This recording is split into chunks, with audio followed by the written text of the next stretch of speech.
Okay, so I'm joined by Azizi. Hi, Azizi. Thank you so much for being here.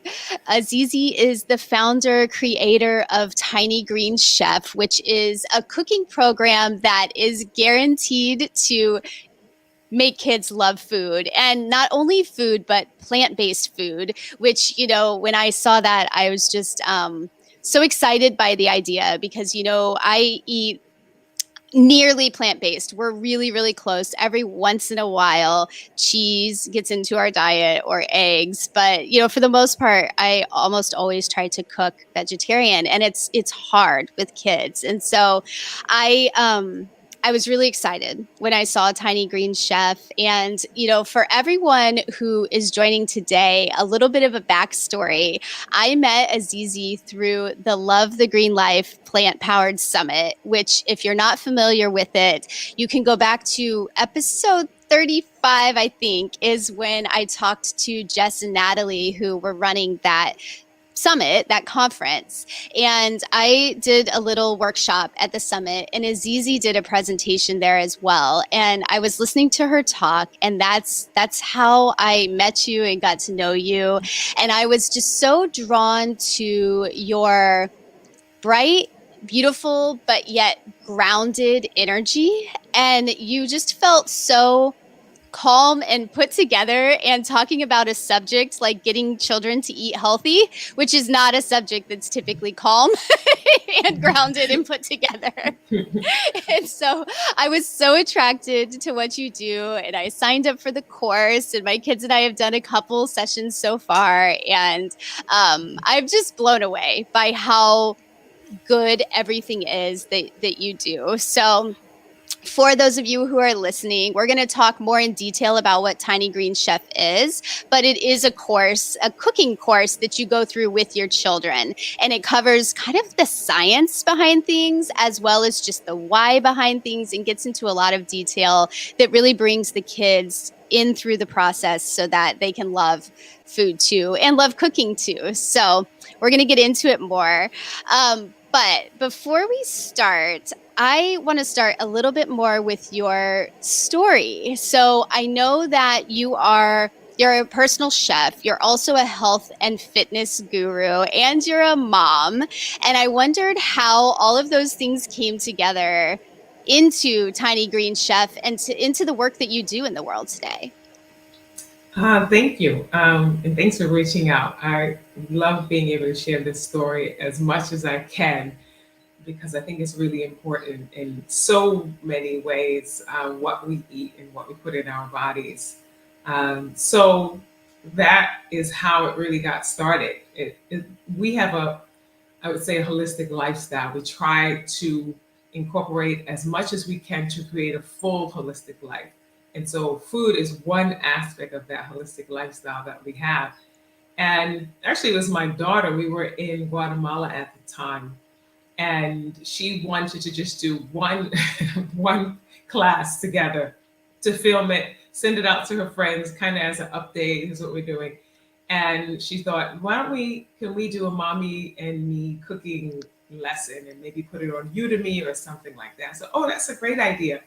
And then as I started writing, said, okay, I'll write out a couple of things and see what you think about, what we should do, because we homeschool. So this wasn't out of the ordinary for us to put our own things together.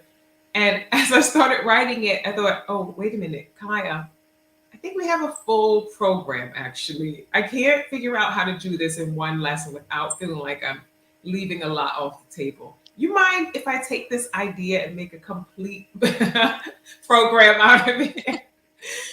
So we'll get to do that one class in about 19 or 25 more. And so that's how it got started. Health is, I was always, wherever I was, even before we went fully plant based, I was always that go-to person in whatever community I was in, hosting classes. I would grow food and do garden tours, show people how to do sort of their mini farm to table, show them how to make their own herbs. So what we eat and why has always been really important to me. So my children grew up in that lifestyle. And so it was actually really reassuring that I was in the right direction when my daughter came to me and asked to do the class. And I was also thinking, well, why didn't you think of that? but So it was great. So that's how it was born. And then, of course, this is a part of our life. So it really just came, it just kind of flowed out naturally. I wrote most of it, but then I checked with my daughters to make sure, is this the right stuff to put in here? And then they would say, well, why don't we make this? Or why don't we make that? So it was a team effort because obviously I wanted them to enjoy it. They're going to be cooking throughout the entire course. They're literally in every lesson. And towards the end, I'm not even in the on camera because it's designed for parents to see how each module builds and build more confidence and ability in their children. So by the end, depending on the age, of course, they can be in the kitchen doing most of it on their own. And so that's what you see towards the end, where they're at least doing all of the desserts in the last module. So stick with it. In the fourth module, there are desserts with every lesson. Yeah. Okay, yeah, that's really good to know. The desserts like are what can pull you through, right? Yes, Like that's right. always. In the end, there's a prize. Desserts with every meal. They're all raw, except for the last one. So they're all, of course, still keeping in line with our healthy philosophy. So, yeah. That is so awesome. I cannot believe that she came to you about it. I mean, how cool is that? And obviously a testament to how much that's a part of your lifestyle. So how did you get into, growing your own food and then using all your own food? Have you been a chef for a long time and that just came naturally, or did you learn to grow your own food first and then how to put it together? Like, where did that come Uh, from? So I have had a love for food and cooking and feeding people. Honestly, since I was about 10 years old is when I noticed it. And I'm 44 now. So I have had a lot of experience in the Uh-huh. kitchen. By the time I was 12, I was pretty much making most of the meals. My mother was a single parent, so she would come home to dinner at 5. But for me, it was a joy and not a chore. And so I have been cooking for a really long time and putting food together. And then I was also interested in health because I saw people in my family unhealthy. So I started to understand. I realized food had something to do with it. So I went through Mhm. all of sort of the FDA stuff in the beginning before you have to start somewhere. And then a lot of it became self-taught. I went to college for something completely different. And then I came out and I was decided, actually, I still have a love for health and fitness. So I did a degree about a 9-month program for fitness and nutrition, and which was in an actual place. I was living in New York City, and that was in my 20s. So in terms of a lot, it just kept happening gradually. I started off with fitness and nutritional consulting, but I could never leave the food out. So any chance I could cook for a client, I was going to do it, even if I would, just kind of push that in there so that I could do it because I love feeding people. And I love showing people how you can easily have really great food that actually is good for your body. And as the more I learned, the more I incorporated it. So I am very much self-taught, and then I may take a program here and there to top up or refresh my skills or see where I'm at. Like when I took a raw food chef program here, came a added raw food chef to my, I suppose, repertoire, and I knew I was there helping the teachers. They're like, "Why are you here?" Like, I just want to check in and see where I'm at, and I'm sure I'll find something. So we Uh, became friends and doing some things with them here in Bali okay. because it's just a part of my life. So every time I learn something, I incorporate it into my life, and my family is the guinea pigs of how we try all these concepts out. And when they're working, we keep them. When they're too much or we don't see the value, we drop them. And that's just really how we live our life. So yeah, that's how it all came together. So being able to do Tiny Green Chef, where I could do the cooking, but I still want to sneak in that health aspect so that they understand in nutrition, but at an age appropriate or hopefully in a way that's inviting for them to lean in to see the food as more than just flavors on their plate. That's really important. Mhm. Mm.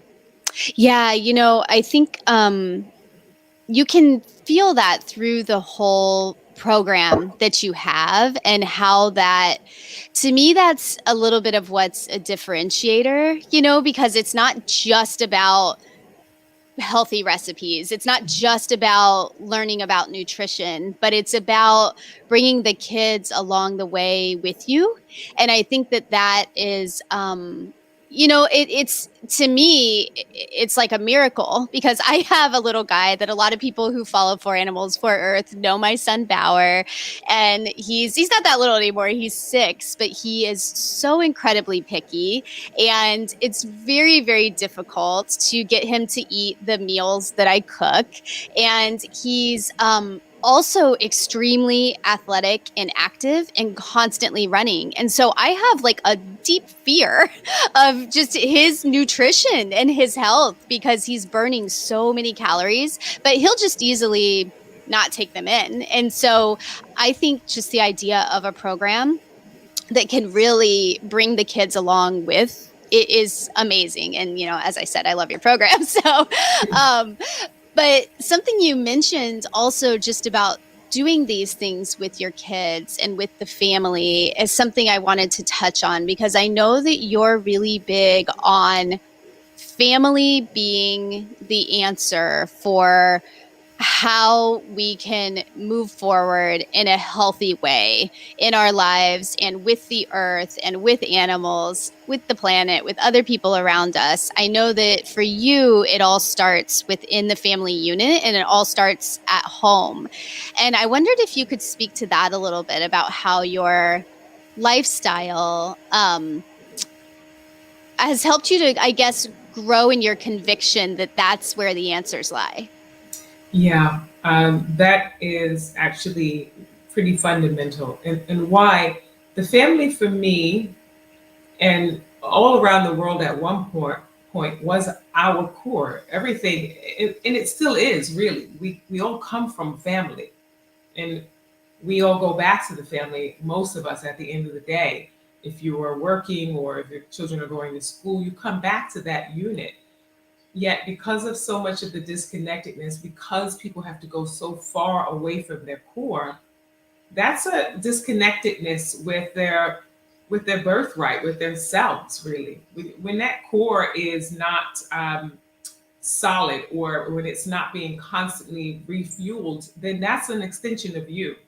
So if the mother is going here and the father is going here, the child's going there, when they come back, it's every time it's like you're having to start from the beginning again because there just isn't enough time to nurture those relationships and really think about what you are as a family. And that I see causes a lot of us later in our lives to figure, who am I?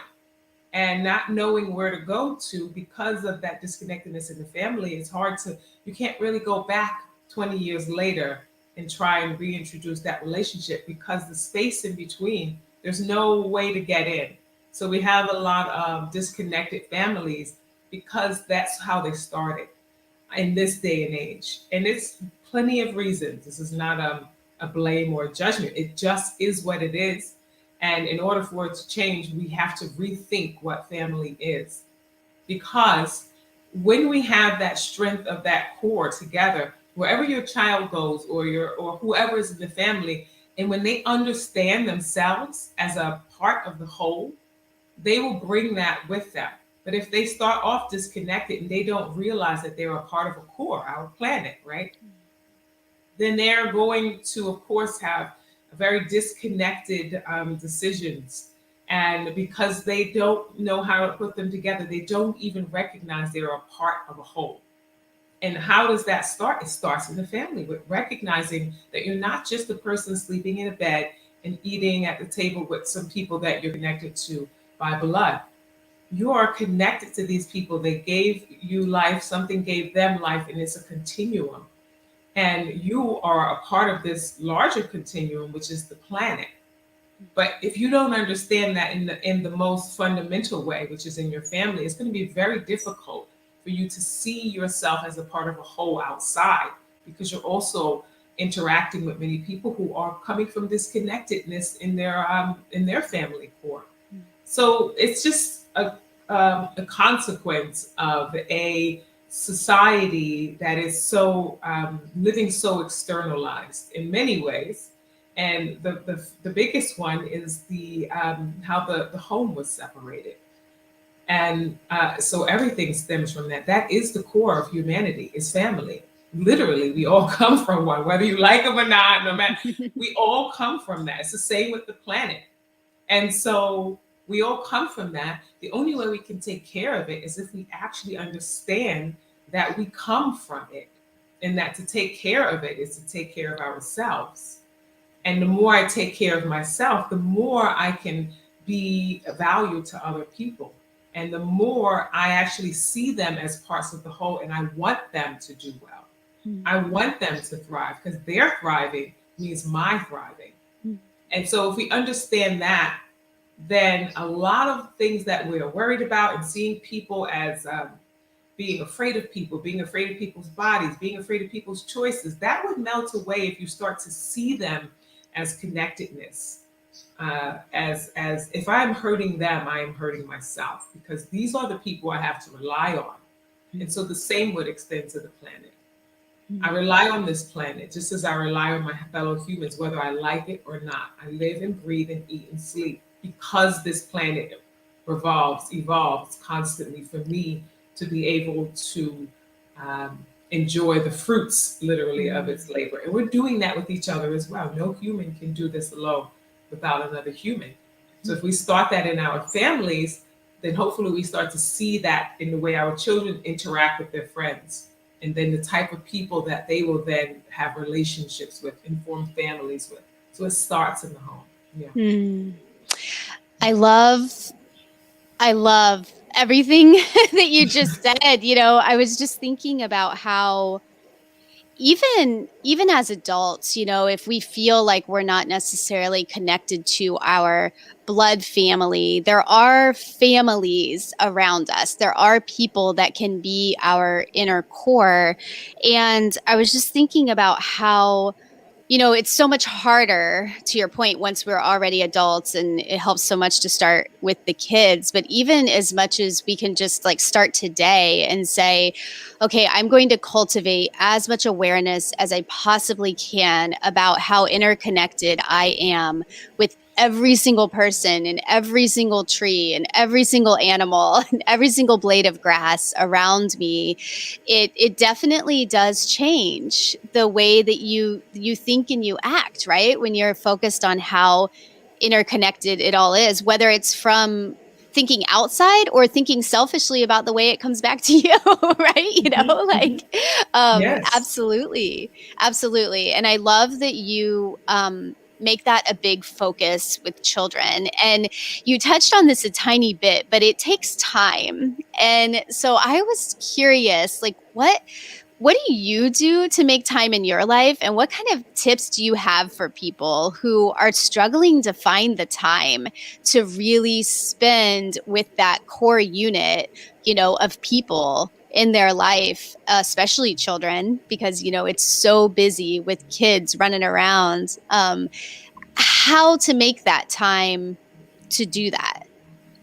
That's a good question. I would say I would kind of put it with a question, which is, what is it you are wanting in the end, or what is the outcome you want with your family? Uh, and then you get to work back from that. Because if you know what you really want to create, what is that feeling that you want to achieve with your family? Then you can take a look and do an assessment in your life and say, is this getting me there? Are the things that I'm doing going to get me there? And it's a hard, honest question you have to ask yourself. What do I want? And am I actually doing the things right now that will lead to that? If you're already there, then you've already put the time in, right? So if you answer that question, yeah, I know that's where I can see that everything I'm doing is going to get me there. And what is it that I am wanting? What kind of relationship do I want with my child in the future? Do I want to be able to see them? Do I want them to see me as someone that they would invite to lunch just like they do with their friends? Would they invite me on vacation with them, just the two of us, like they would do with their girlfriends or their guy friends, like I do? Well, in order for that to happen, the things have to be put in place now, that when they leave the home, they don't just see you as, either an authority or a caretaker or someone that did their part and now they're off because they didn't read that relationship wasn't formed in the beginning. So it's a question. And then from there, it becomes less about how much time, but how you spend the time. So it's not about filling the time because everyone knows when you're not being authentic and you're just not in the mood. So don't schedule it in like, and now it's family bonding time. Like 3, 2, 1, go, bomb.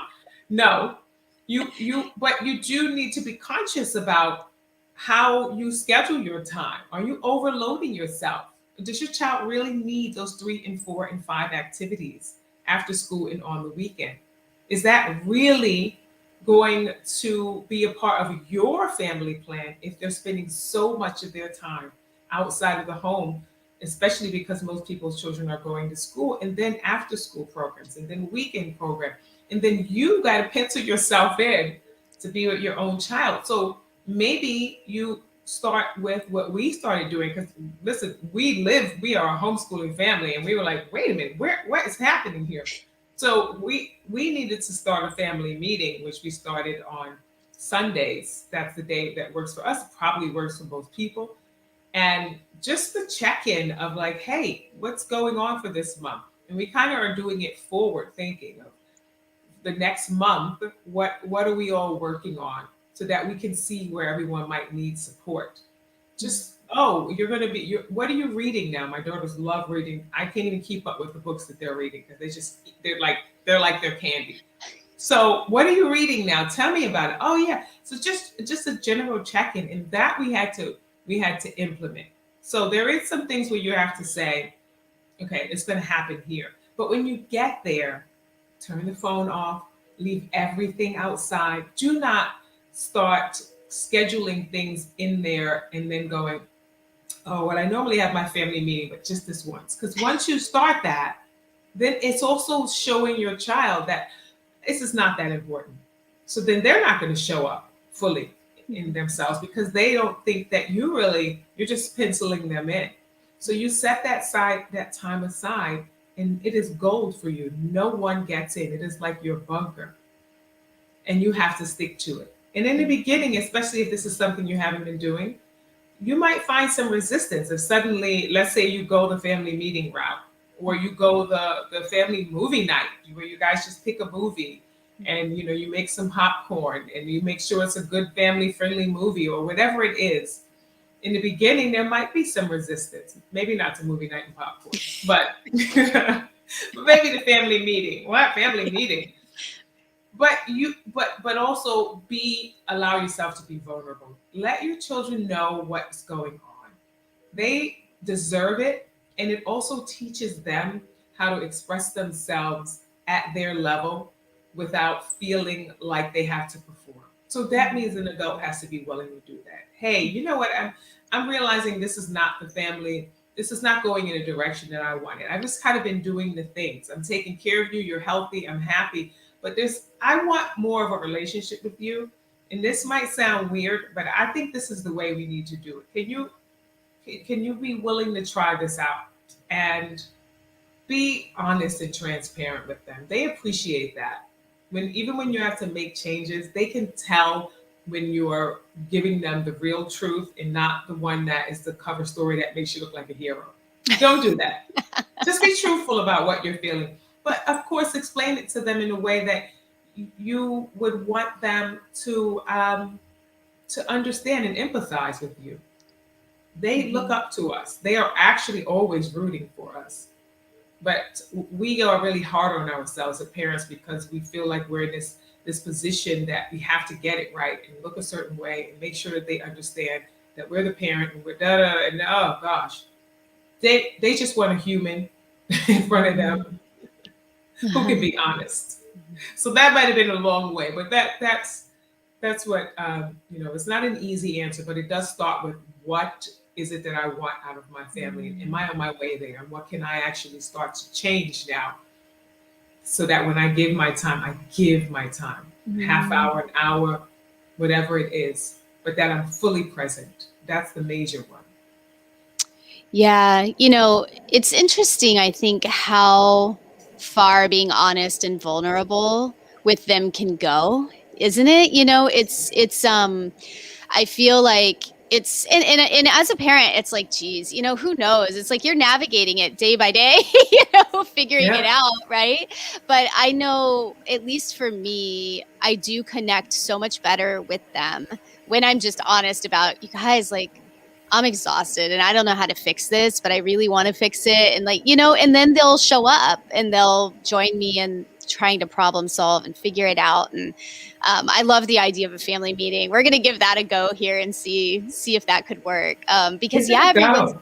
yeah, it's worth Even a every try. other week. It is. Mhm. If once a week is too much, every other week, once a month. Just don't Mhm. go to 3 months. And, don't make it quarterly. It's not a business. Every fiscal quarter, we're going to check in, Right. right? So, you got to pick either once a week or twice a month. But beyond that, now they're going to forget because you want to create consistency. The goal is whatever you're doing. It's just like with the eating, right? You were saying your son is a picky eater. And I actually changed that. I'm going to just touch on that real quick. Yes, good. It's just a lot in our language and how we see things. And of course, as a mother, and I am a mother, I have two daughters, and for sure, there is this I want to make sure that they're healthy, I want to make sure that they're well. So that can come with urgency for sure. It's like, I think you should be eating this, but you're saying no right now. But right now. So it's a lot in the language. So if you could just change the word picky with preferential, a lot opens up because we are actually no one is a picky eater. They are preferential eaters. It's just at different stage of their lives they're preferring things that we may not want them to prefer. Yeah. But we know what we prefer, and that is okay, and that's what we continue to offer them. Okay. So I don't do the mini meals. What do you want? I'm not a short order cook. I am a chef, but I'm not a short order cook. But I have taught my children how to cook. And I also provide the ingredients that are in the house. So they have a full range that they can choose from of almost anything as a crew. I mean, sometimes my daughter's like, well, can I bake cookies? I'm like, okay, don't push it. I'm not baking cookies for dinner. Well, you said if I can cook with, yeah, okay. Right. We don't have cookies for breakfast. There are some boundaries, and boundaries are good because we're teaching them how to treat themselves. But they're preferential eaters. But they can make those they're light cookies, and they're made with banana and coconut flour. And they make those with some blueberries in the morning, and they are eating a cookie as far as they're concerned. But I know that all those ingredients in there are great for them. They don't care about that, by the way. Like, whatever, it tastes They're good. just cookie. They're cookies. Yeah. They're shaped like a cookie. They went in the oven. It's a cookie. Okay. So that's how they're doing that. And same with the pancakes. We're using rice flour and bananas and some coconut milk. They're like, I don't care what you call it. It's a pancake. Awesome. And so a lot of what we're doing is just coming back to the language that we're using. Using picky eater already sounds negative, and it sounds draining and a nuisance. And it is, by the way, when you want your child to eat something that you think they should have, but they're saying no. But if we use a preference, then we start to say, well, why are they preferring this over that? And is there some space in between that I can now give them the flavors, because mostly it's flavor or texture, that they're preferring with ingredients that I like. And it might take some tries. Don't give up, because we cannot give up. It's their health. But we might have to stop trying to do it the way we want to do it because it's just the way we know, or it's easy. And what's the big deal? Just eat it. It's good for you.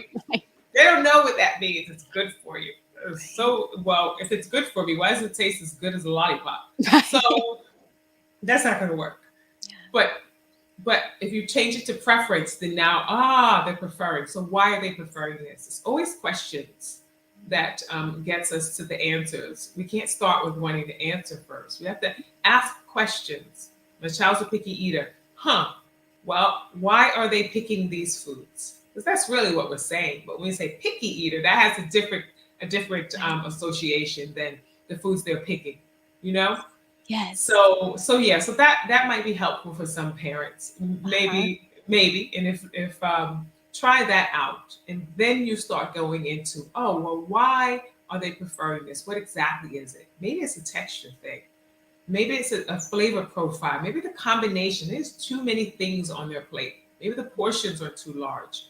There's a lot of things, but first you have to look at your child. So I can't give you a do this, do that, Mhm. because goes back to that core of you learning your child and paying attention to what they are preferring and putting it all together in this holistic system so that you can start to tweak it a bit and still get what you want and what they want. It's possible, but it just takes a little bit um, time and recalibrating. Mhm. Yeah, so don't give up. That's really really good, and I'm glad that you shared that because I was thinking something as simple as I could probably just start keeping a piece of paper in the kitchen and writing down when there are things that he likes and things that he enjoys. And a lot of times I feel like he's eating the same thing over and over again, but to your point, like there's so many fruits in the world, there's so many vegetables, there's so many nuts, there's so many things that I can bring in that we can like keep track of what does he really like and then start to look at how those can come together in a different way. I think that's a simple way to at least start to try to get at it. Exactly. In the Yeah. plant world, endless, endless. I mean, I'm here in Bali. Obviously, it's a whole different set of food than where you're at.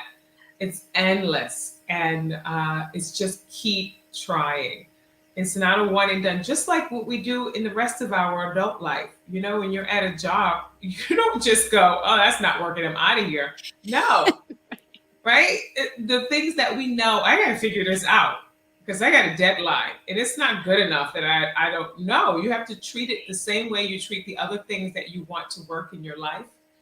You have to give it the same presence and the same, I have to do this. And so I need to start turning on more of my brain and more of my wisdom to figure this out because I know that there is a solution. I'm just looking at it from the problem side. So how can I turn that around and start going, let me look in, let me, like children, be a scientist about this and get curious about what's going on. And it's your home, so you're going to be there anyway. So yeah, write it down or make a mental note. Have a conversation. Ask them why they like the certain foods. They might go, I don't know, maybe, but you keep. Is it the taste? Is it? Do you like? Is it the sweetness? Just casually. Don't drill them. Don't make it an inquisition. Casually ask these questions. Yes. That's awesome. Yeah, no, that I feel like that is great. And as I was listening to you talk, I was remembering that these are some of the things that you talked about that made me just so attracted to what you do from the first time that I heard you speak. And I'd love to wrap up with you telling us a little bit about Tiny Green Chef, just telling us a bit about, quickly, like how it works, what it is, and how people can find it. Great. So Tiny Green Chef is a fully plant-based program. You don't have to be vegan to eat the vegetables inside, but that's what you're going to find. All whole plant-based foods, no pastas, no gluten, no peanuts, very little soy, basically just in the form of soy sauce. So all the ingredients are really clean and things that you can find at your supermarket, mostly in the produce aisle. We're going to be using beans and rice and things like that, but most of it is going to be right in that fresh area because you want to get your child used to becoming friends with the produce aisle because that's their future. We And hope. so, yes, well, right, we hope, right? That's where their Right. health is going to be. It's right in Right. that beautiful section, no matter how big or small. And so it's 20 lessons, but in each lesson we're breaking it down. So we half of the lesson or a portion of the lesson are kitchen science experiments where we're going to take an ingredient that we're going to be cooking with later on and kind of dissect it a bit and do either a kitchen science experiment with it or well, always a kitchen science experiment with it, but it depends on whether it's a quick one or maybe it's something that they'll observe over a few days. Only a few of those because we want to make sure that they could get that quick fix in of seeing how it works quickly and then cooking with the ingredient to gain a more well-rounded idea of how to use it. And it becomes a little bit more personable the more they handle these different foods. Mm. And so there are 20 of them. And then and each module is based on a specific thrust. So the first module is really about taste, texture, and type. It's Okay. just getting them familiar with how to swap out flavors, that how to swap out different ingredients to get the type of texture and the taste. Because along the way, the entire program, we're not just teaching them what to cook. A big part of it is foundational skills so that they can see ingredients and start to have a better relationship of how they can use them to suit their needs. So each module is showing them how to do that from a different way. The first module Mhm. is keeping it very basic and talking about most meals are built on taste, texture, and type. So we're showing them, oh, you like crunch in the form of normally, if you want corn chips, it's really that you want the crunchiness. They don't have much flavor. So what can we Mhm. use instead that gives you that crunch while you're going to make salsas or guacamoles or things like that? And then the module two, it's all about showing them how to create meals using templates. And each one, of course, there will be a recipe, but we're showing them how we put this recipe together so that if they don't like the tomato, we'll swap it out. If you Mhm. want this, swap it out. Here's the categories that how we came up with building this rice bowl or salad bowl or smoothie bowl. Mhm. And now you go ahead. If you're not a fan of blueberries, swap them out for raspberries, whatever you like. But now you know how to build the smoothie bowl. You know how to Mhm. build. It's all about that foundational skill so that they don't wonder, like many adults are like, I got this eggplant. What am I supposed to do with this? I've Mhm. never cooked it. Mhm. Well, that mostly has to do with just trying to understand what is this vegetable, or technically it's a fruit, but anyway. But and how do I use it? Now, in the Tiny Greek Chef course, they would look at an eggplant differently after they've done it. They're not thinking it's only one way I have to use it because that's the only way I know. Mhm. So that's what we're really teaching them so that they can grow up to become not just discerning about what they're eating, but also willing to continue to experiment with their needs using good ingredients because they can see that they taste great and they learn how to use them and manipulate them in the way that creates the flavors they're looking for. Mhm. And we start, every meal is from scratch. So we're not cooking with anything packaged. And so they are seeing it, but they're quite attainable, accessible for them to be able to cook and do these things apart from rice that is coming in a package and your beans, things like that. Uh-huh. But yeah, so that is the key to the program, is teaching them the foundation skills, the how to, and also how to shape their meals to their own Mhm. preferences is Mhm. really key so that they can then go off and cook without using recipes, or if they use a recipe, they'll know how to tweak it and not feel so confined to what they see in front of them and know that they have a right, just like with our world, to create it the way that it Mhm. suits their needs, Mhm. but still using great and wholesome ingredients. Mhm. And that's a more holistic approach than here's what you cook now. You've got your repertoire of 10 good things. You can stop there. We want them to Mhm. keep exploring. We want them to see themselves as a part of this great big world, in that they have a right to create Mhm. and mold things to their liking with a deeper understanding of why they're doing it. I was thinking like, it's like you're creating little chefs. And then I was like, well, yeah, it is. It's tiny green chefs. That's exactly it. That's exactly it. Yes. It really is, because it's really teaching them how to go out, find the flavor mix that they like, find the texture mix they like, and to know how to do it themselves. And I mean, I can't imagine, gosh, I feel like in a lot of ways, I can't imagine a better gift to give your children, as they grow up into adults, to be able to have that skill just already in their blood, in their lifestyle, so that they don't struggle with it then, as an adult trying to figure out how to eat healthy and yeah, Yeah, find what exactly. works for them. And I forgot to say how you can find us is a website. It's easy. Okay, It's tinygreenchef.com. Easy. And perfect. you can sign up there. And we also have an Instagram page of the same name, Tiny Green Chef. And we can have recipes and all sorts of goodies on there. You can see my kids cooking, and yeah. So, and Facebook, same, Tiny Green Chef. Okay, perfect. Awesome. And I'll link to all of that in the show notes.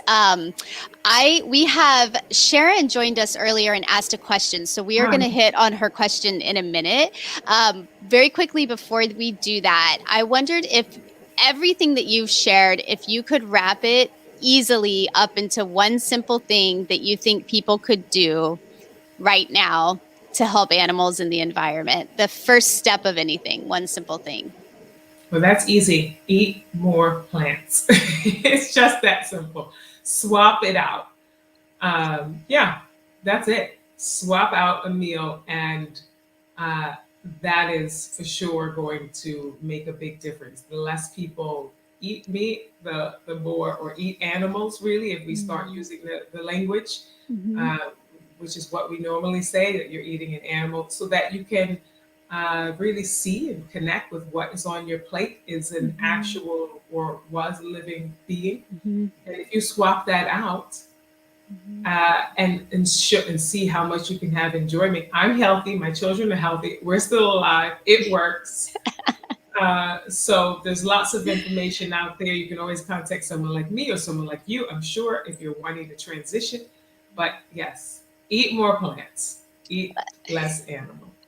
Oh, I love it. I love that. I love it. And actually, it does hit on Sharon's question really well. So, Sharon said, Hi, Azizi and Brandy. Thank you so much for bringing this topic. This is really helpful. Do you have tips for parents how we can introduce kids to plant-based menu for their first experience? Yeah, the thing is, I am sure most people are already eating plants. So I want to make this clear. I don't know many people who are true carnivores. So first of all, congratulate yourself, because I know that there are vegetables and fruits in your home. I know you're eating potatoes and rice, so you're already eating plant based. So don't worry. All you would want to do is take some of the meals that you're making and just literally don't add the meat. And I can tell you, most of the time, it's all about flavors. The children will not notice. Not that they won't notice, even more, they won't really care. You know, we eat a lot of curry dishes, for example. It depends on how an exotic cook you are. The curries, it's all about the flavors. It's all about the spices. And so not having meat in it doesn't it, or having meat in it doesn't add to the experience. So look at some of the things you might be eating and see what's the base of this meal. And many of them you'll find the meat is kind of being added to them, like in a stir fry or even in a pasta dish. A lot of the delicious parts of the pasta dish is the sauce.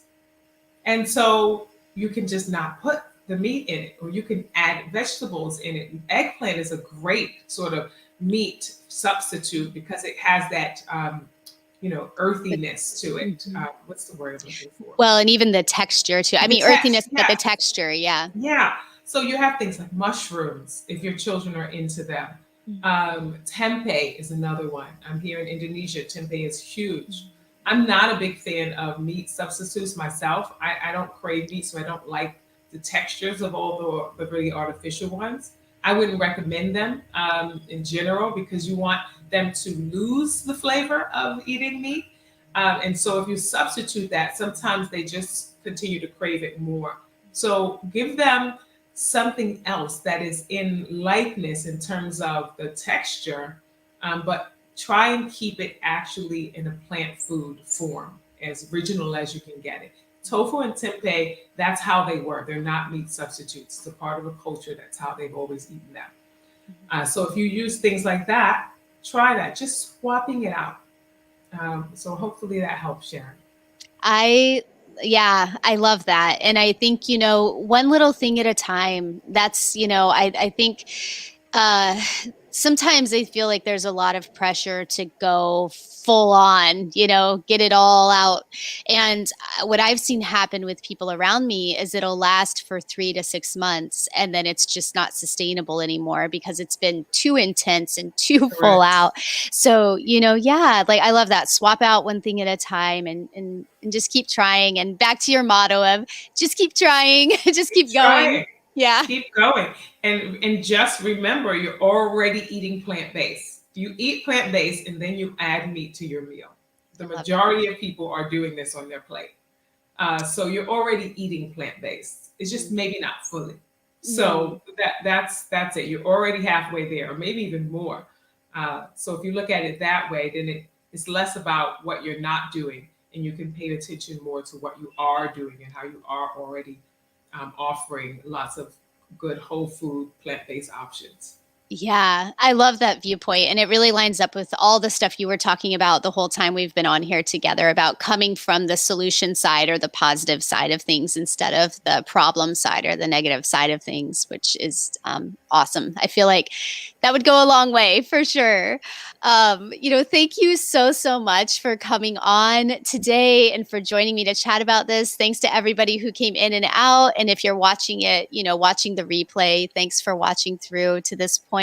You can get all the show notes at foranimalsforearth.com/podcast/54. If you're with us live, the show notes won't be there yet, but they'll be there, in a few days. So you'll be able to find them there. And in the meantime, you can just contact Azizi directly at tinygreenchef.com or tinygreenchef on Instagram. So thank you so, so much for being here. Thank you Thank to you. everybody else. We are going to head out now. I'll see you all soon. Bye. Bye.